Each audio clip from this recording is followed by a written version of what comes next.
Good morning, good evening, good afternoon, good day to you, wherever you are, whoever you are. Welcome back to the show. Today, I've got another amazing guest. He is a land investor. He's been after it for a little while. He's actually going to attempt to turn me into a land investor as well. We're going to see how that goes. But he's a great guy. I'm excited to talk to him, and I'm excited for you guys to meet him. Let's get into it.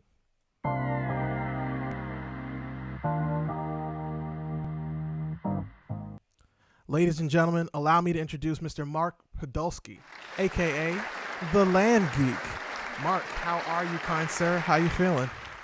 Oliver Perry, it is so great to be here. Humbled, honored, a little intimidated by your tech geekiness, but thank you so much. I appreciate it, man. I appreciate it. I'm super excited to talk to you. So I want to make sure that the audience has some kind of understanding of who you are. So before we get started, I want to let you have the floor so you can talk about who you are, where you're from, and we can give them some background. Sure. So let's rewind the tape to the year 2000, and I was a miserable, micromanaged, overworked, stressed out investment banker, specializing in mergers and acquisitions with private equity groups. And Oliver, it got so bad for me, Mm-hmm. I wouldn't get the Sunday blues anticipating Monday coming around Right. and having to be back at work. I'd get the Friday blues Wow. anticipating the weekend going by really fast and having to be back at work on Monday. So my firm hires this guy, and Mm-hmm. he's telling me that as a side hustle, he's buying up raw land, pennies on the dollar, Mm-hmm. and he's flipping them online, and he's making a 300% return on his investment. Holy cow. Well, Oliver, I'm looking at companies all day long. Right. And a great company has 15% EBITDA margins or Mm-hmm. free cash flow. Average companies 10%. And I'm looking at companies all day long less than 10%. So I don't believe him. I've got 3 grand saved up for car repairs. I go to New Mexico with him. I do exactly what he tells me to do. I buy Mm-hmm. 10 half-acre parcels at an average price of $300 each. Okay. I flip them online and I make an average of $1,200 each. 300%. It worked. So I took all What? that money and went to another auction in Arizona, which is where I live. Mm-hmm. And again, it's 2000. There's no one in the room. I'm buying up lots and acreage for nothing. And over the next 6 months, I sold all that land and I made over $90,000 cash. So I go to my wife and she's Mm-hmm. pregnant. I say, honey, I'm going to quit my job and become a full time land investor. And That's she's good. like, Yeah. absolutely not. Right. So I said, okay. So it took me about 18 months Right. for the land investing income to exceed the investment banking income. And then I quit and I've been doing it full time ever since. I've done over 6,000 transactions Wow. to date and I love it. Wow, that's a hell of a story, Mark. That's amazing. You were buying land at 300 average a piece. Good gracious. And then flipping it for 12. Bro, that's nuts. That's actually really cool. So when you did that though, how did you end up turning this into an entire brand, cuz you've got the Land Geek as a brand itself. So you just started flipping land, but at one point did you decide, "Hey, I'm going to turn this into an entire thing?" So I'm on vacation with my Mhm. family and this guy calls me and he's like, I'm on your website Right.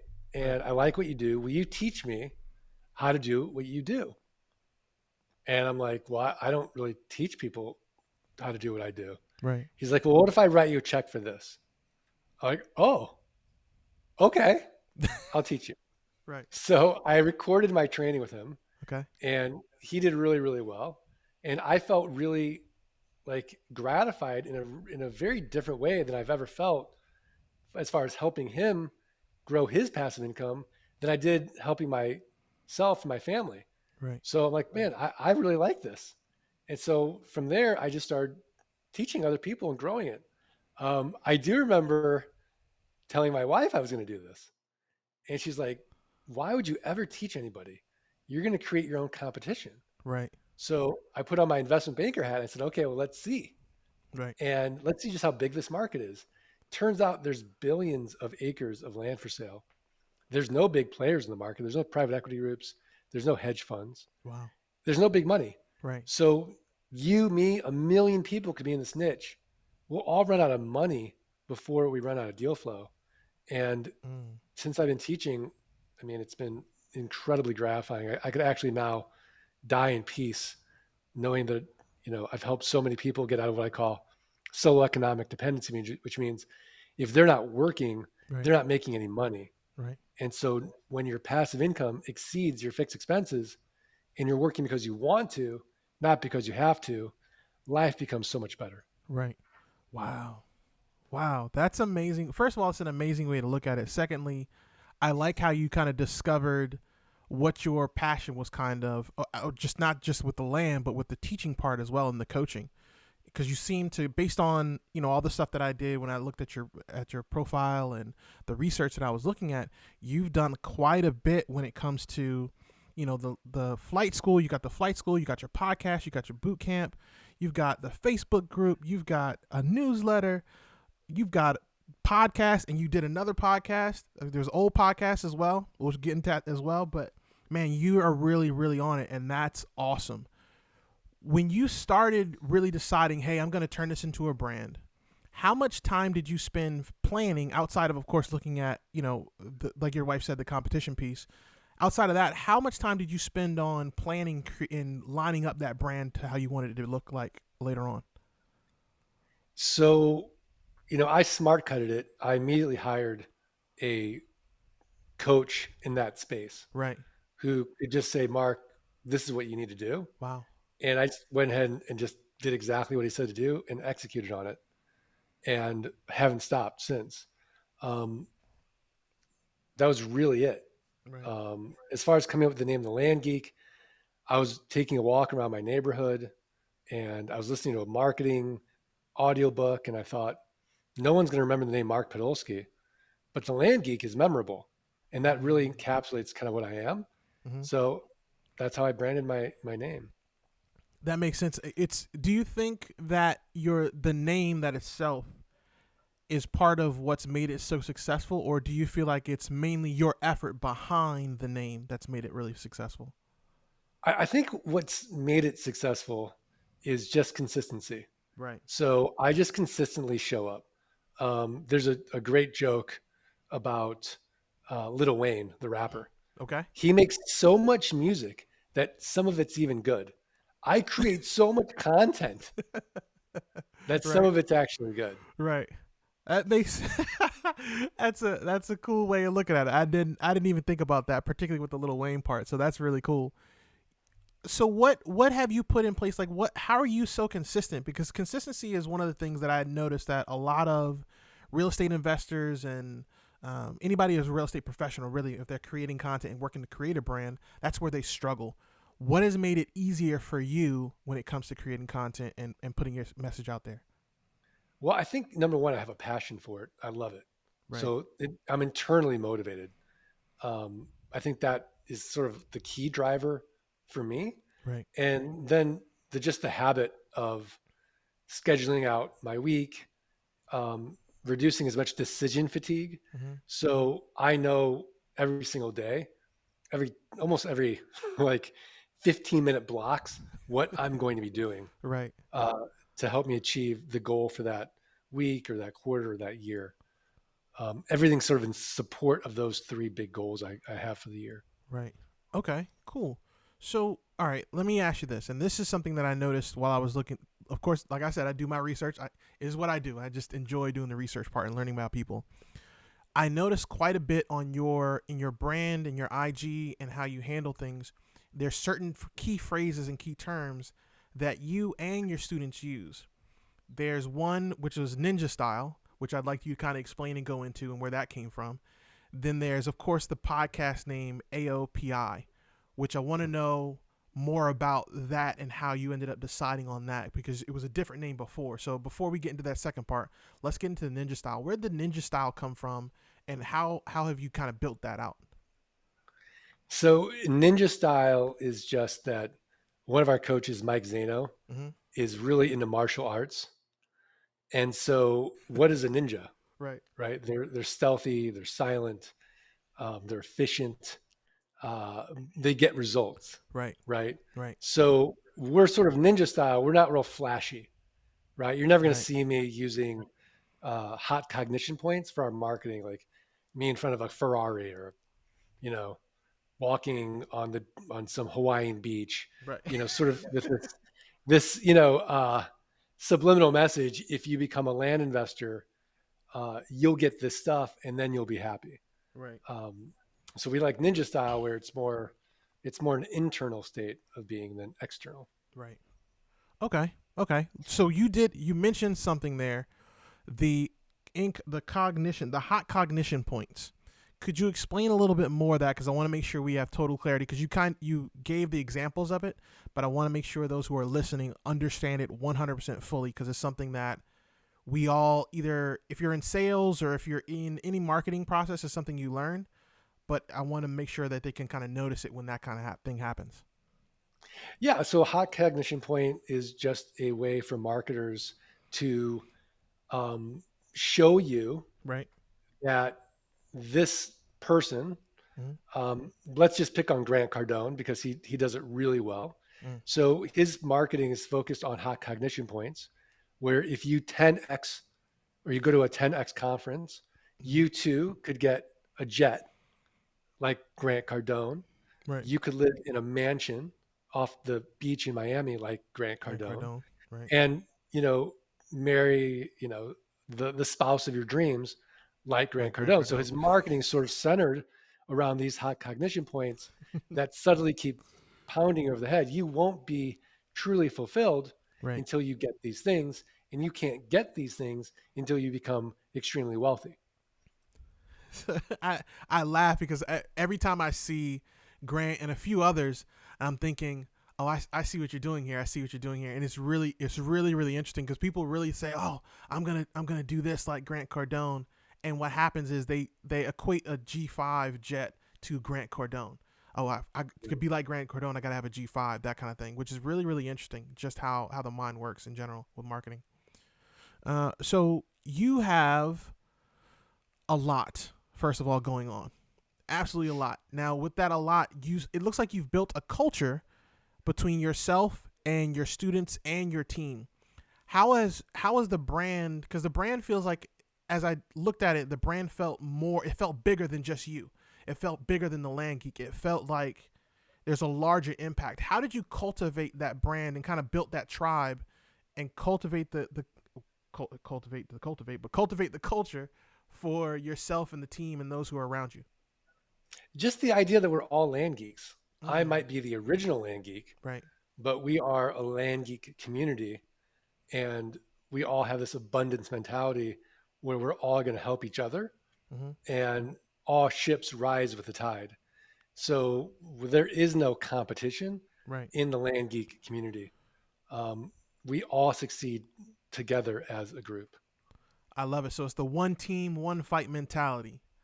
I love that. Right. That's fantastic. So you actually talked about your group in the community. What When you look at that, what do you consider the kind of the core audience when you're looking for someone new to come in? Who are you looking to reach out to get to come along on the party?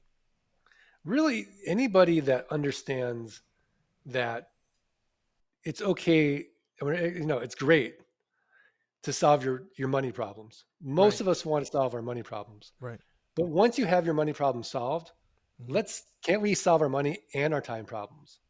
So really those are the people that I attract Mm, because life is so short. You want to work when you want, where you want, and with whom you want. You want total freedom. And so this idea of solo economic dependency right. resonates with a certain group of people that truly understand that concept.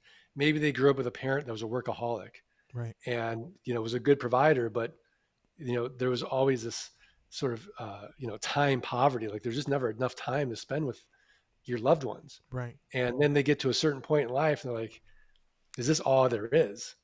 I've got the house, I've got the car, um, I've got my all my sort of material needs met, and I Right. still feel like not happy. Right. Well, what else can I do? Right.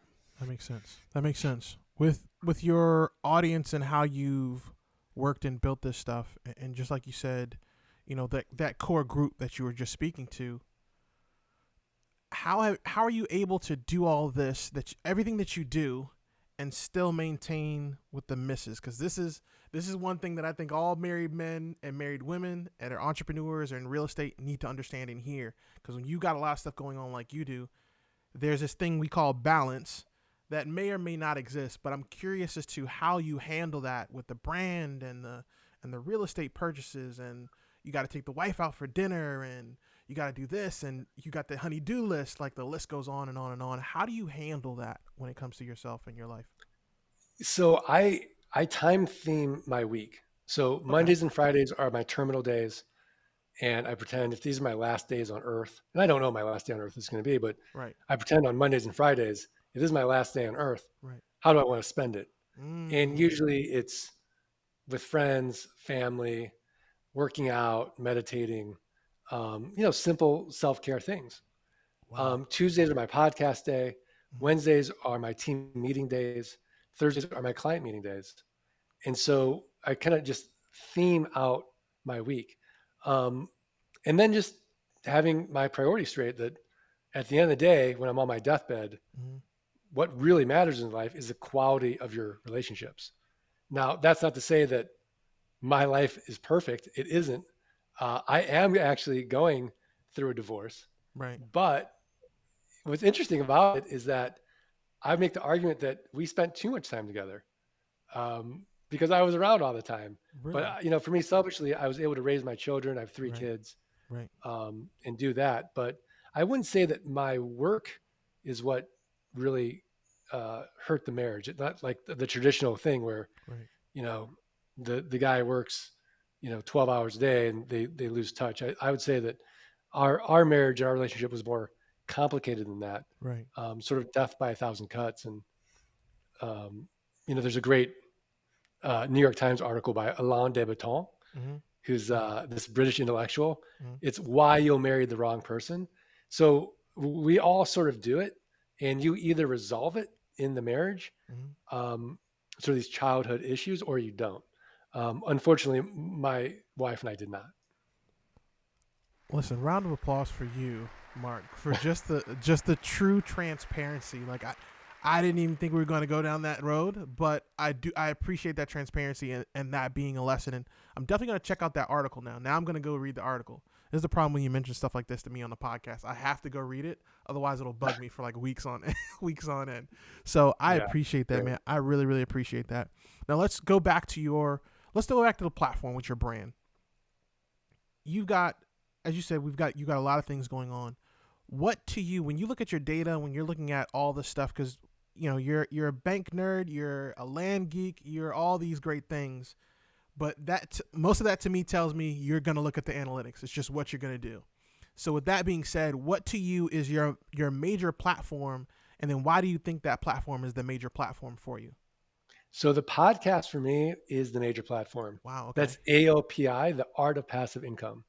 The middle podcast is the Best Passive Income Model podcast, Mm-hmm. where I would actually interview people like Grant Cardone and kind of walk them through my model and say, do I have the best passive income model? And that was a lot of fun. And then the original one was the Land Geek podcast, Right. which was all about land investing. So as I've grown as a person, I've Mm-hmm. wanted to expand out the podcast. Right. And so now it's myself and Scott Todd's my podcasting partner.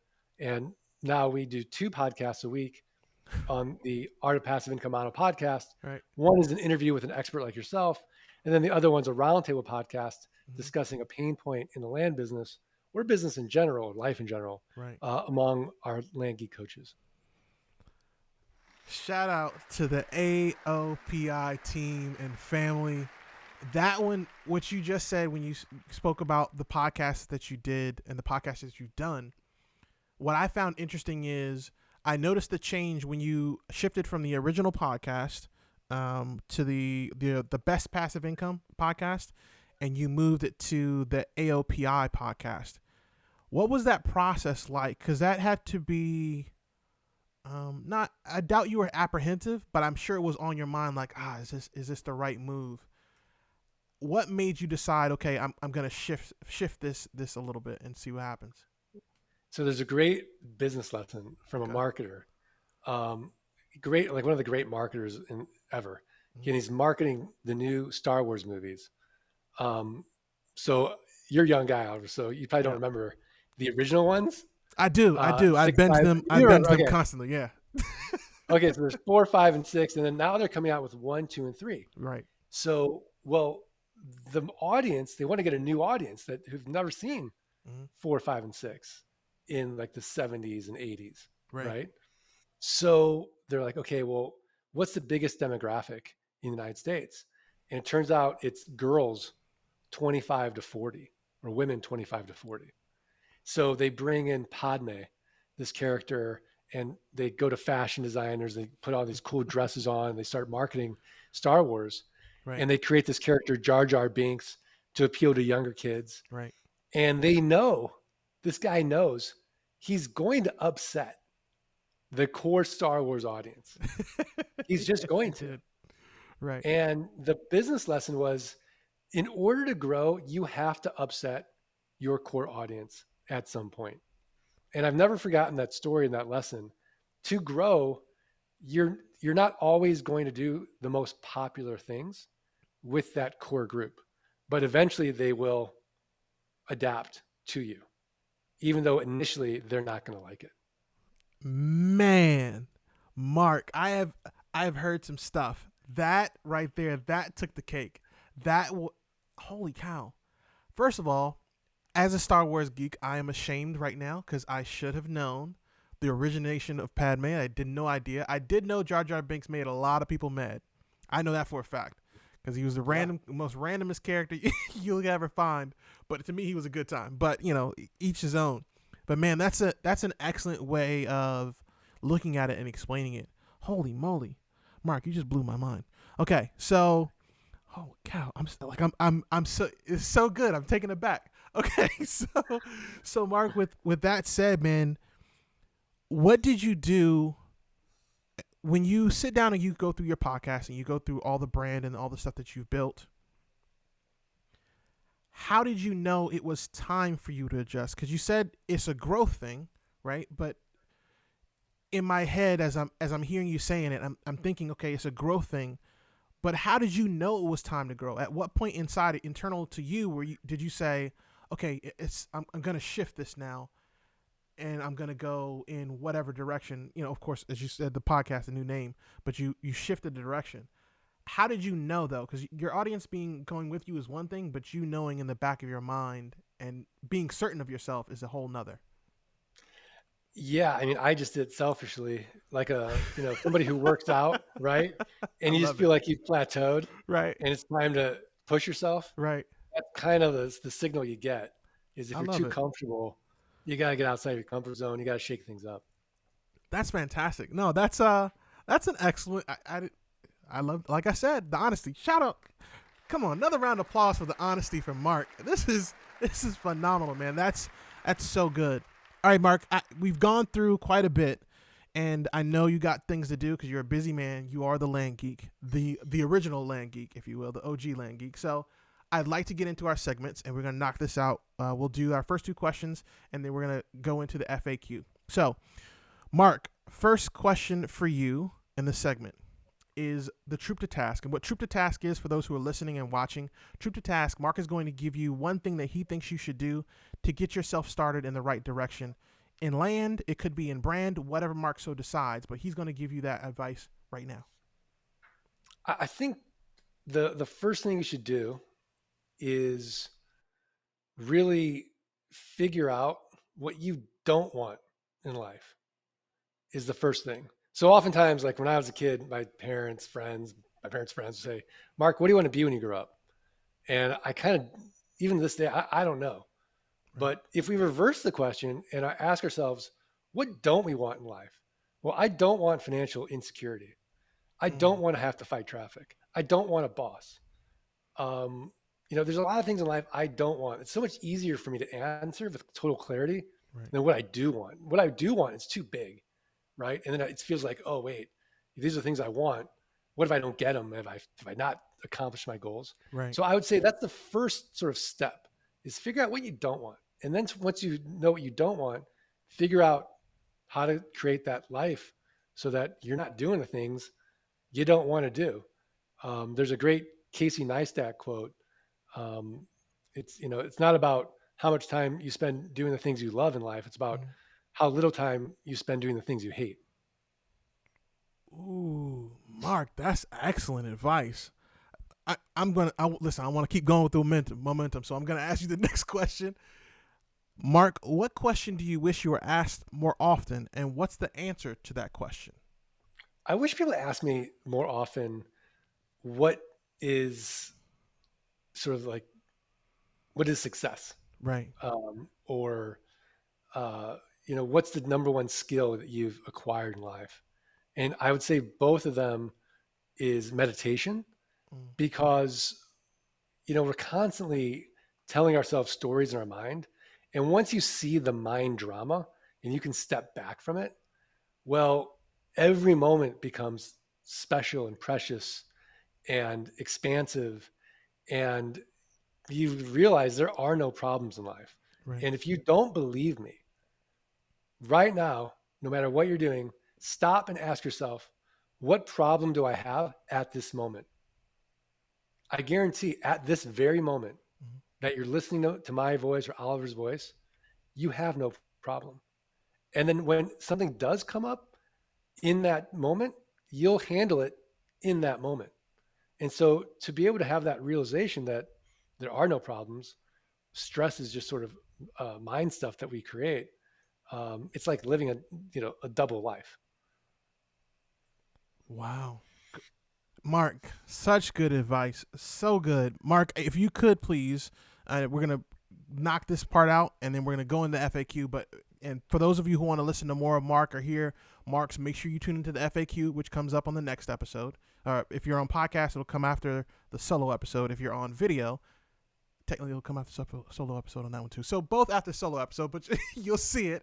But Mark, if you could please give them your contact information, ways they can reach out to you and get in touch with you and learn from you or even work with you. I think the best place to start is thelandgeek.com. And then I think the best way to learn is to actually do things. We learn best by doing. So just go to landgeek.com/quick deals. I have a free course and you can start doubling your money 30 days or less. We've really simplified the entire land investing model so that you can learn it, get comfortable with it. And then if you want to dive deeper, we can help you with that. I love it. Good stuff, Mark, man. Thank you so much for coming on. Thank you for being a part of the show.